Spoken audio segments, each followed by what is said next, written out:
কম জায়গার মাঝে এত সুন্দর একটা বাড়ি, বাড়ির মালিক কিন্তু আমাদের সামনে দাঁড়ায় আছে। আসসালামু আলাইকুম ভাই। আসসালামু আলাইকুম। ওয়ালাইকুম সালাম। ভালো আছেন? আছি আলহামদুলিল্লাহ। আপনি কোন দেশে থাকেন? আমি সাউথ আফ্রিকা থাকি। কত বছর যাবত আছেন? 14 বছর ধরে আছি। 14 বছর যাবত আছেন। তো একটা স্বপ্নের বাড়ি বানাইছেন গ্রামের মধ্যে, আমাদের তো দেখে খুব ভালো লাগতেছে। বাড়ি প্লাস যে গেটটা, তো ভাই বাড়ির খরচা কত হয়েছে? বাড়ির খরচ কাজ স্টার্টিং এর সময় ইঞ্জিনিয়ার সাহেব বাজেট দিছিল 50 থেকে 60 লাখ টাকা। আচ্ছা, তো কাজটা যেহেতু 1 বছর লাগছে করতে, ওখানে খরচ হয়তো 60 থেকে 70 লাখ টাকার ভিতরে খরচ হয়েছে। আর টোটাল A to Z কাজ করতে আমার 1 কোটি প্লাস খরচ হয়ে 1 গেছে। কোটি প্লাস গেছে, মানে বাউন্ডারি A to Z যা আছে ভিতরে যা আছে কমপ্লিট। আগে কিন্তু ভাই আমরা ঘুরাই ঘুরাই বাড়িটা দেখাইবো যে উনি কি এমনি এই কাজটা করলো, যে কম জায়গার মাঝে একটু বাড়িটা কয় শতাংশের মাঝে ভাই? 2.5% ভিতরে। 2.5% মধ্যে কাজ করে লাইছে। বাড়িটা মানুষের 2.5% ঘরও এই কাম করলো না, 2.5% মধ্যে এই বাড়ি কেমনে করে?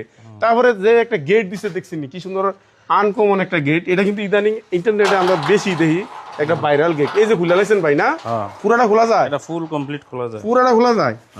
কি দেখো আমরা দেখি খুলে, এই তো খুলে লাইছে দেখছেন নি ভাই। এমটি গেট, সাথে টাইলস কালেকশন। এটি পছন্দ করছে কেডা? ওটা আমি কিছু করছি, আমার ওয়াইফ সহকারে। আচ্ছা, ভাবি সহ করছে। এটি লাইট দিছেন না? এগুলো লাইট আছে জি। তাই না, আমরা ভিতরে জায়গায় ভিতরে কিন্তু এই বাড়ির ইঞ্জিনিয়ার কিন্তু বসে রয়েছে। ইঞ্জিনিয়ারের সাথে কিন্তু বিস্তারিত কথা বললাম নি। আইন তো ভাই এই দরজাটা, মেইন দরজাটা করতে চান?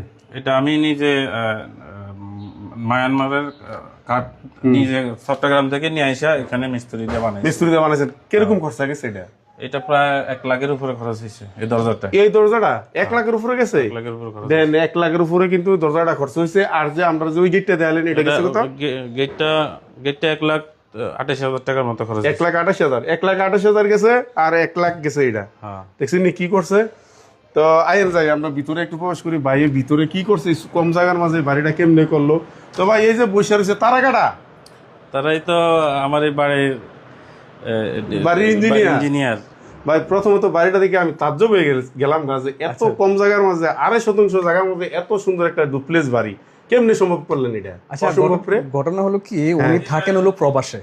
উনি প্রবাসে থাকার কারণে উনি প্রবাসে থেকে আমাদের সাথে প্রথমে যোগাযোগ করেন। দেশে এসে আমাদের অফিসে সরাসরি গেলেন, এবং ওনার যে জমিটা আমি যদি দেখাই, এই যে দেখেন জমিটা ওনার। আচ্ছা, জমিটা দেখানোর আগে ভাই আমরা লুপ সামলাইতে পারতাছি না যে এটা ভিতরে আপনি কি করছেন। আগে আমরা ওইটা দেন, পরবর্তীতে আপনি কি করছেন না করছেন প্রথমে পরবর্তীতে দেন আপনি কি করছেন। এটা প্রথমে আমরা মেইন গেট খুলে যখন এখানে প্রবেশ করব, তখন আমরা এখানে ওনার জন্য সোফা রুমটা রাখলাম, ড্রয়িং রুমটা এখানে রাখলাম। হ্যাঁ, একদম মানে ছোট একটা রুম, ছোট। এখানে আপনার 11 ফিট বাই 11 ফিট একটা রুম, ছোট। আচ্ছা আচ্ছা, 11 ফিট। এটার মধ্যে টিভি ক্যাবিনেট আছে, আবার ইন্টেরিয়রের কাজও করছে। উনি এখানে কিছু হালকা ইন্টেরিয়র কাজ করছে, কমপ্লিট হয়নি। সোফাও রাখছে, খুব সুন্দর মাধুর্যপূর্ণ সোফা। তো ভাই